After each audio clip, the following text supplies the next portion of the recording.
Win one for the Gibber. Defensive coach Abe Gibron, that is. That was the feeling in Tampa Bay last Sunday as the Buccaneers faced the NFL's best rushing attack and the team Gibron once coached, the Chicago Bears.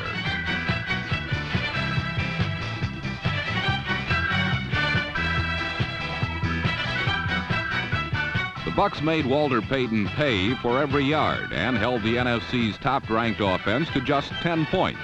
But as usual, the league's bottom-ranked offense was ineffectual, to say the least. In fact, the Buccaneer offense has been so ineffectual at home this year that in 6 home games, they've averaged just 1/2 point per game.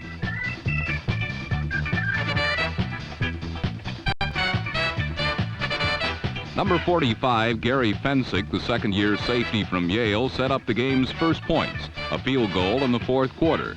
And then for the 9th time in 12 games, Walter Payton got his 100 yards. With 1,642, Payton still needs 362 more in his next 2 games to break O.J.'s record of 2,003.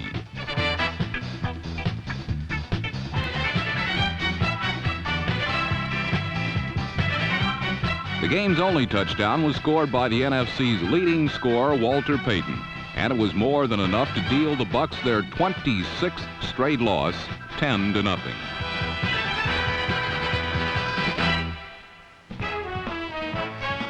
Meanwhile, the rest of the NFC Central was competing under slightly different circumstances.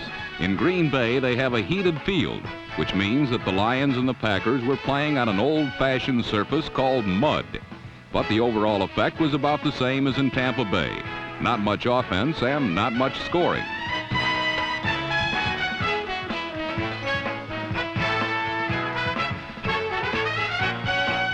Rookie quarterback David Whitehurst led the Packers to 10 points, their greatest scoring output since 6 weeks before when they scored 13 against Tampa Bay.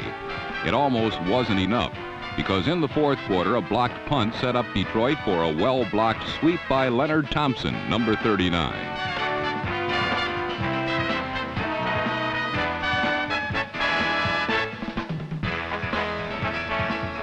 Green Bay later took an intentional safety, which made the final score Packers 10, Lions 9.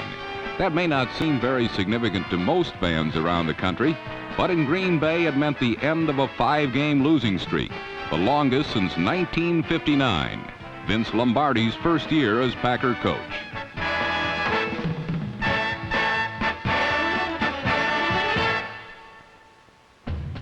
In Minnesota, the field is definitely not heated, but the frozen tundra did not seem to bother the San Francisco 49ers, who ran up a commanding lead against the punchless and befuddled Vikings.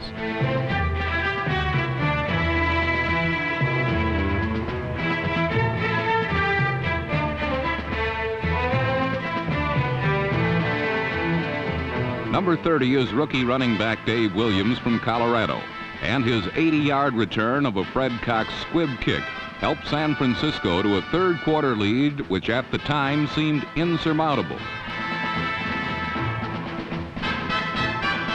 Late in the third quarter, this Bob Lee flip to Brent McClanahan finally got the Vikings on the scoreboard, but Minnesota still needed 3 more touchdowns to win. So in the fourth quarter, they turned to a rookie to lead them, and number 9, Tommy Kramer, proceeded to rip apart the NFL's top-ranked pass defense.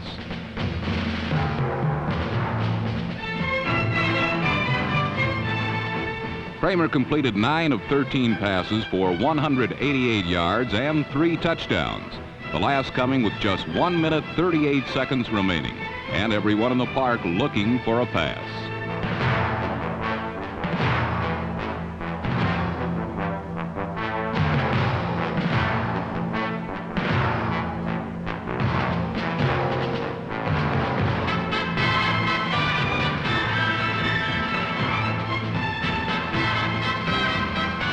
Number 85, wide receiver Sammy White, has had a lot of big moments in his 2 short years in the NFL, but there won't be many to rank with this one.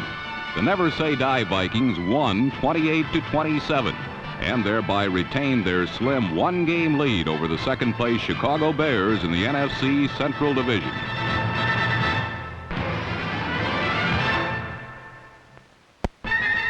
When December brings winter to Buffalo, Bill football fans take whatever shelter there is available.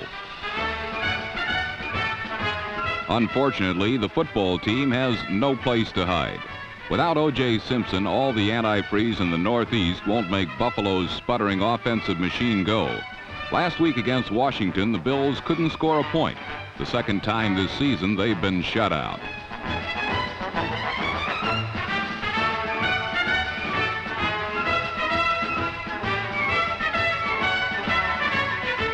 Better days lie ahead for Joe Ferguson and the Bills, days that will erase the sting of 1977's collapse. But last week, Buffalo's ill fortune was Washington's gain. Joe Theismann and the Redskins could conquer the cold just once, but between Theismann's resourcefulness and tight end Gene Fugit's determination, Washington put together the only score either team needed.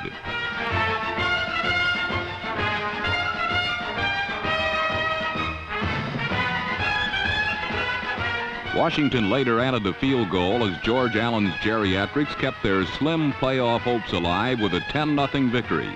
Little did they know that their cold weather perseverance would soon be rewarded.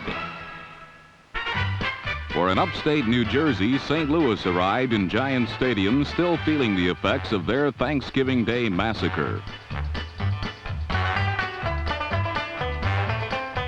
Two of Jim Hart's errant passes fell into New York hands, one becoming a 54-yard touchdown by cornerman Bill Bryant, number 21.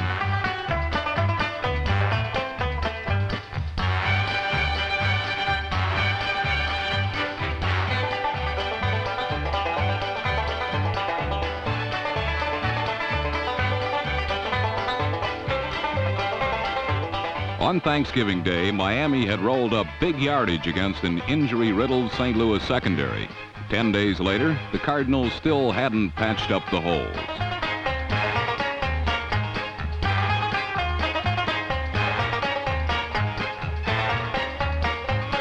Tight end Gary Shirk's 64-yard cruise set up a short touchdown burst by Willie Spencer, while halfback Bob Hammond, number 33, accounted for New York's other score from 15 yards out. The loss puts the NFC wild card spot up for grabs. Realistically, the Giants forfeited their playoff chances weeks ago. But as a spoiler, New York passed its test with flying colors. A spoiler's role is all that's left for Dick Vermeil and the Philadelphia Eagles, one of the year's toughest teams to figure. Statistically, the Eagles rank high in many individual and team categories, such as Ron Jaworski's 18 touchdown passes, best in the NFC.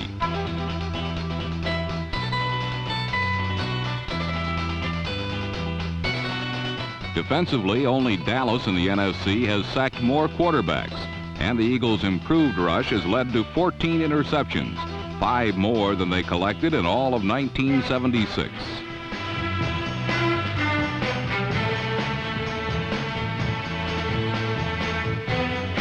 Philadelphia's mistakes quite often are errors of over-aggressiveness, such as a strong outside pass rush ignoring a decoy blocker, in this case Preston Pearson, who then becomes the primary receiver behind a 3-man screen.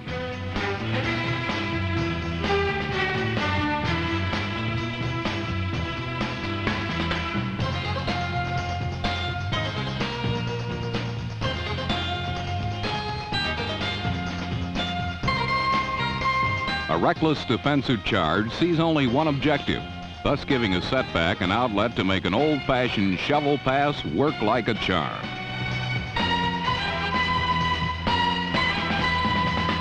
Execution is the key. While teams like Philadelphia suffer from occasional lapses, teams like Dallas rarely do.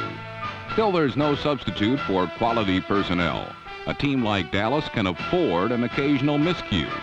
For the Cowboys have players like Tony Dorsett, a running back whose style, poise, and studied precision suggest that this young man just might find a place in this league for years to come. Against Philadelphia's tough defense, Dorsett made his first bit of NFL history, rushing for 206 yards in only his 12th professional game, a game that included this 84-yard beauty.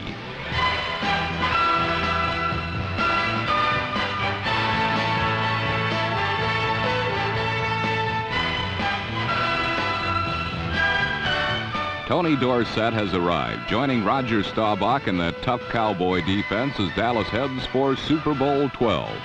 St. Louis and Washington now join Chicago in the battle for the wild card, while teams like Buffalo, New York, and Philadelphia must wonder when their Christmas stockings will be filled with a playoff spot.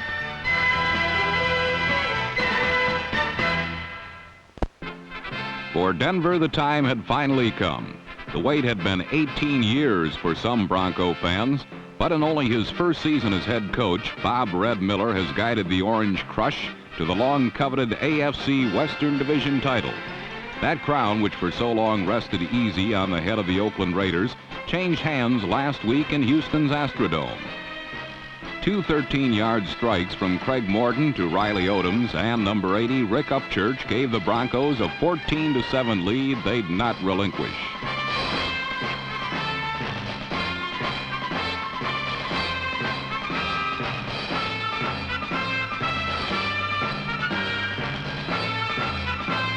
This Pastorini pass to Ken Burrow brought the Oilers close at 17-14.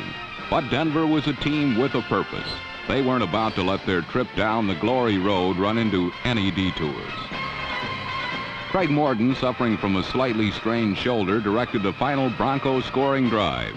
His pass to Riley Odoms got them close enough to allow him to turn the reins over to backup Norris Weiss. The Rebel from Mississippi bootlegged for 5 yards to set a final score of 24-14. And a locker room celebration that was 18 New Year's Eves all rolled into one.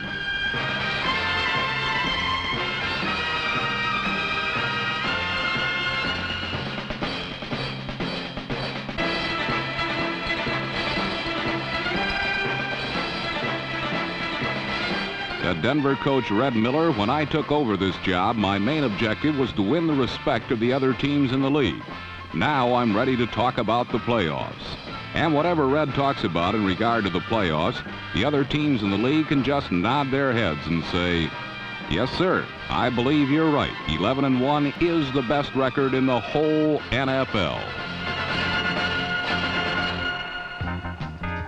While the Broncos were high in Houston and San Diego, the Browns were down. Charger Don Woods went 29 yards on this play to begin a scoring avalanche that buried Cleveland's playoff hopes.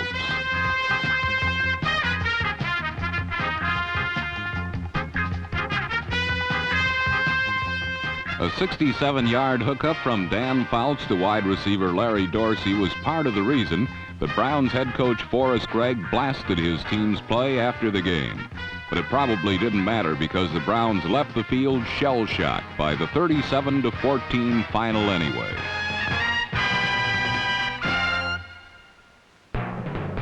A little way to the north in L.A., the Raiders and Rams were involved in high-intensity combat. Oakland's first lead came late in the fourth quarter when this superb Dave Casper catch made it 14-13. And it looked like the Raiders had pulled off another of their patented miracle finishes.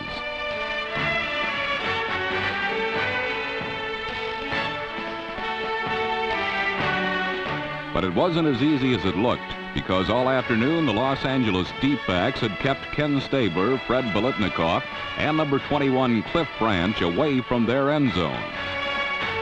In all, the Snake was intercepted 4 times by the alert Rams secondary.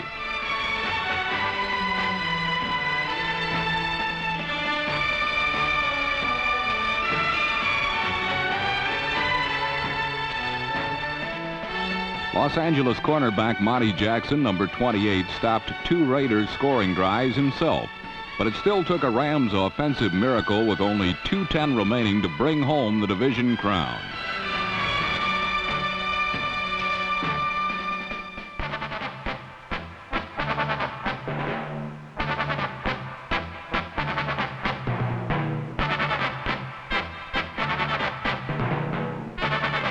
This 43-yard Hayden to Harold Jackson hookup made the final score 20-14, gave Los Angeles the NFC West title for the 5th year in a row, and made the Raiders an AFC West also-ran for the first time since 1971.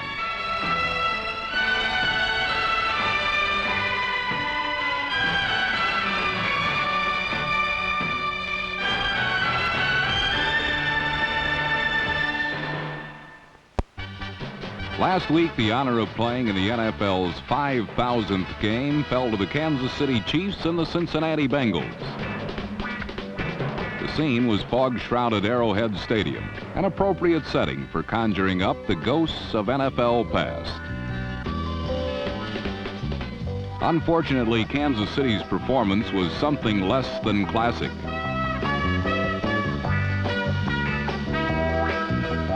The Bengals gathered in 6 chief giveaways and tried to lend a certain dignity to the occasion by executing an intricate maneuver with near playbook perfection.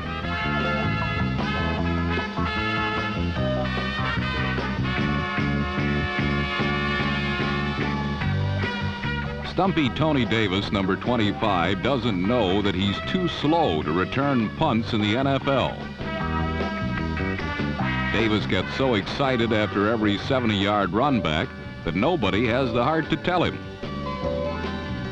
Number 14, Ken Anderson, cashed in on a pass to Bengal punter Pat McInally. McInally is a Harvard grad with a body like Ichabod Crane and a backward spike he calls the Ivy League revenge. Cincinnati turned game 5,000 into a 27-7 runaway over Kansas City. In Pittsburgh, the title-tested Steelers figured to have even less trouble with the still-growing Seattle Seahawks.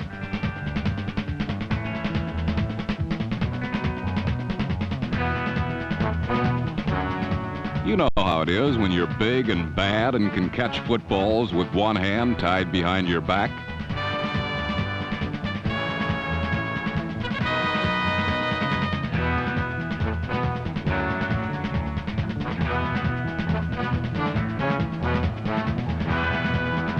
Number 82, John Stallworth, was only part of Seattle's problem, however. The Steelers have another slick receiver who has perfected a technique he calls the swan dive. Number 88, Lynn Swann, scored, and Pittsburgh seemed to have all the ingredients to make this game a laugher. Still, it's only fair to point out that the young Seahawks are capable of flying high against anybody on the arm of little Jim Zorn, number 10.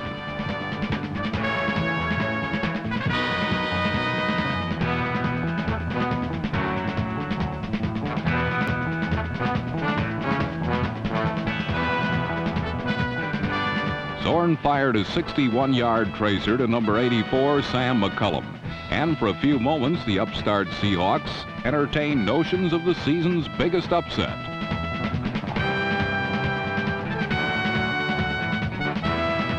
But wily veteran Terry Bradshaw, number 12, exploited their youthful exuberance. Cornerback Dave Brown got caught chasing an inside fake. Bradshaw kept the ball and tattled in untouched to preserve a too close for comfort 30-20 victory over Seattle. Down south in balmy Atlanta, New England quarterback Steve Grogan had a different problem: how to defeat a Falcon defense which had given up just 83 points in 11 games. Behind Dr. Bill Lenkaitis at center, Grogan opted for shorter than normal pass routes to take the sting out of Atlanta's rush.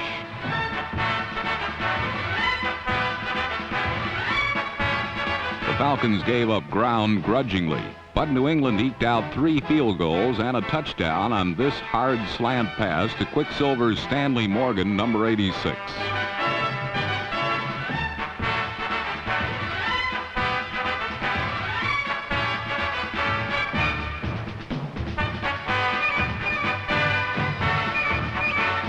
Morgan disappeared, and then the Patriots went to work against Atlanta's offense, which is nearly as bad as its defense is good. Steve Bartkowski's style was drop back and duck, as he was sacked 8 times. Finally, Bartkowski stood erect long enough to spot Wallace Francis, number 89, in the flat.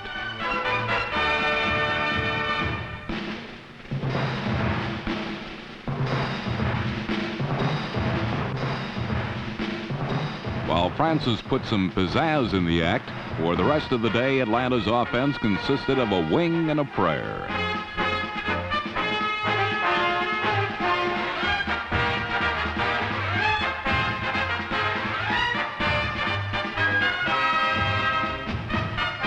Bartkowski was intercepted 4 times, and New England held on to win a taut defensive struggle 16-10. Now it's tension time in the NFL. New England's win put them right in the middle of a 3-team race for supremacy in the AFC East. A race which promises to keep everybody on pins and needles for the rest of the season.